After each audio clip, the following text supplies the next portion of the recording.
Amados hermanos y hermanas, quiero invitarles a que leamos la palabra del Señor en la carta a los Filipenses, capítulo 4, versos 10 al 20, y dice así: En gran manera me gocé en el Señor de que ya al fin habéis revivido vuestro cuidado de mí, de lo cual también estabais solícitos, pero os faltaba la oportunidad. No lo digo porque tenga escasez, pues he aprendido a contentarme cualquiera que sea mi situación. Sé vivir humildemente y sé tener abundancia. En todo y por todo estoy enseñado, así para estar saciados como para tener hambre, así para tener abundancia como para padecer necesidad.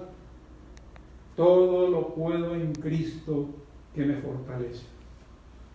Sin embargo, bien hicisteis en participar conmigo en mi tribulación.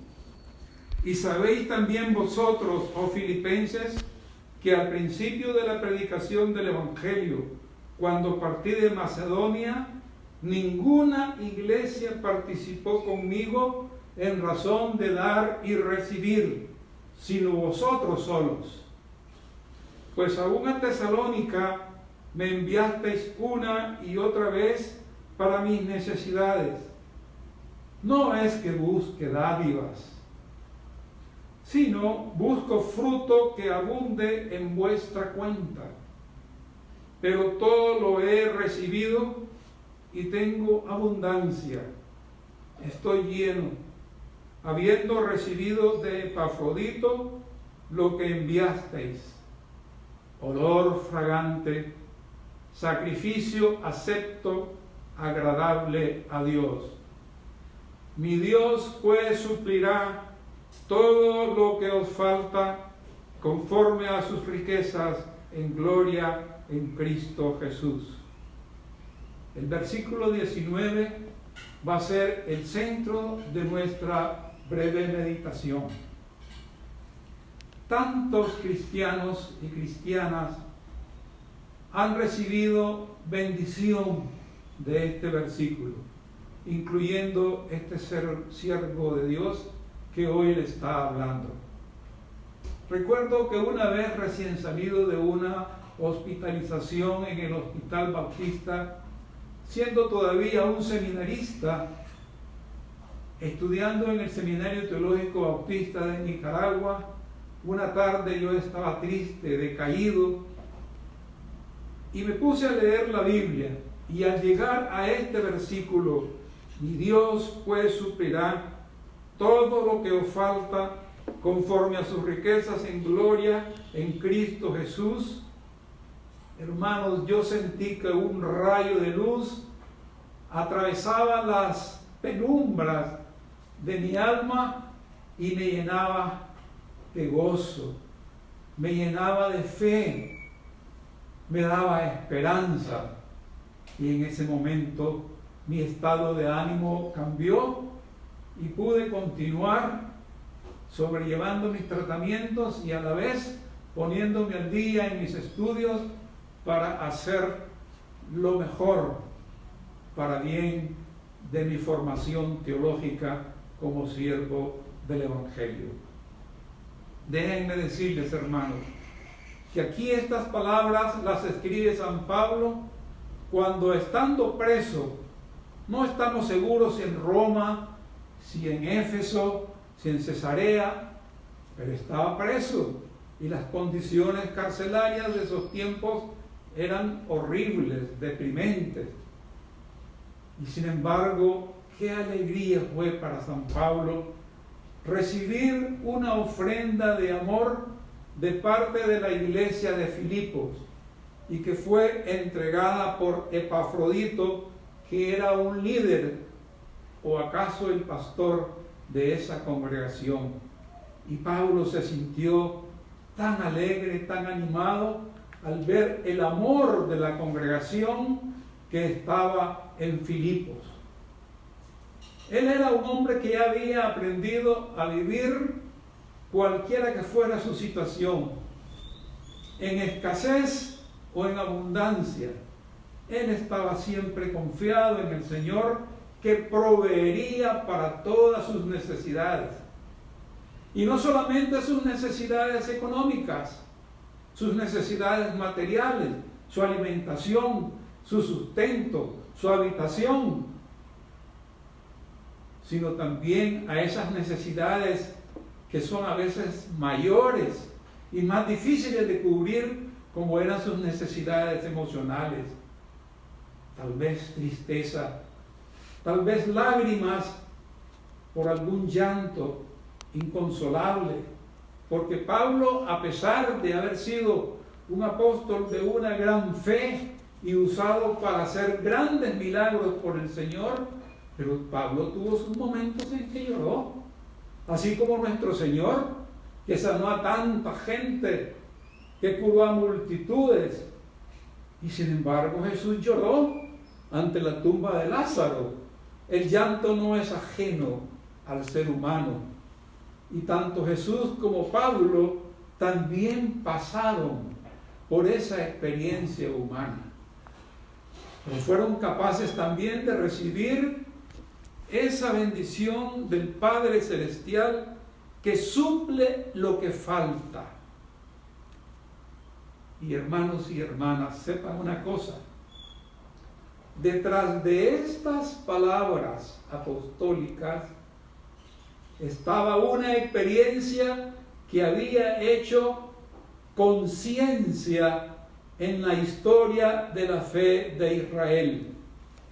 Y es cuando Abraham, el padre de la fe, fue sometido por Dios a una gran prueba. Fue cuando le pidió que sacrificara a su hijo.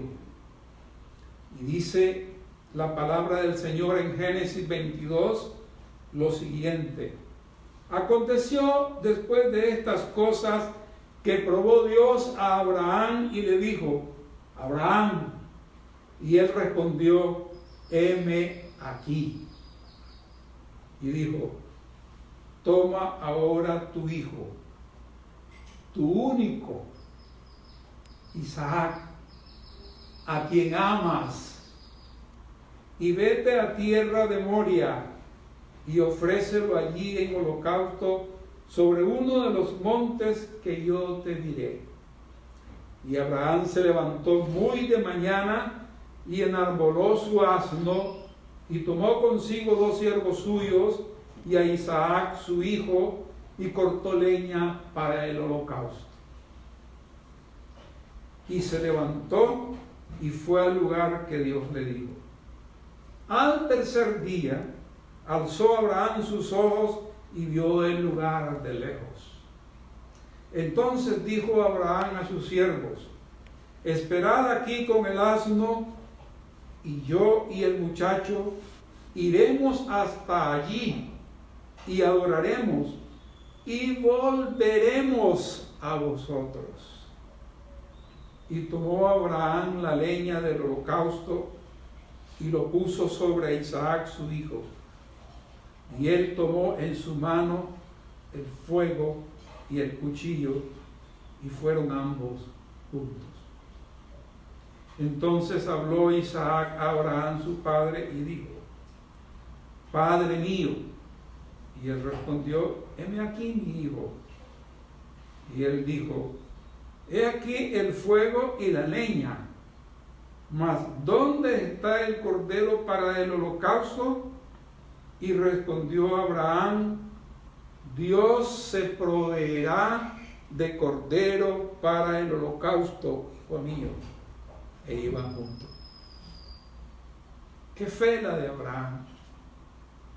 Dios se proveerá de cordero. Y esa es una palabra que pasó a las generaciones del pueblo de Israel y pasó también a la iglesia, al punto de que San Pablo lo ha citado en su carta a los Filipenses. y sigue siendo una palabra que llena a los creyentes, que consuela a las iglesias en medio de vicisitudes, de pruebas, de pobrezas, de persecuciones, de peligros, de riesgos de sus vidas. Jehová proveerá. Hermano y hermana, sin duda alguna estarás pasando por estos momentos de ansiedad y en algunos casos hasta de tribulación ante la situación mundial por la pandemia que nos aqueja a todos. Solo Dios sabe a ciencia cierta cómo fue que surgió este virus. ¿Cómo fue que este virus alcanzó a la humanidad, a todo el mundo, y nos ha hecho conscientes de nuestra fragilidad y nuestra debilidad humana? Y a muchas personas que antes eran indiferentes a Dios, que se habían vuelto al materialismo, al secularismo, hoy están alzando sus ojos al cielo y están invocando a Dios, porque se dan cuenta que solamente en Dios está la fortaleza de la vida. Allí en sus hogares, hermanos y hermanas, donde están escuchando y viendo este culto, queremos que estas palabras queden en ustedes. Mi Dios pues suplirá todo lo que os falta, que es la expresión en palabras de Pablo de lo que ya Abraham le había dicho a su hijo: Dios se proveerá de cordero para el holocausto, hijo mío. Dios te proveerá de lo que ahora te falta. No estás solo. En tus pruebas, Dios está a tu lado, abrazándote, fortaleciéndote. Aunque con tus ojos no lo puedas ver, Dios está allí. Aunque con tus manos no lo puedas tocar, Dios está allí. Él es tu Padre y no te va a abandonar. Que estas palabras sean de edificación, de consolación para todos y todas ustedes, hermanos y hermanas. Que Dios les bendiga. Amén.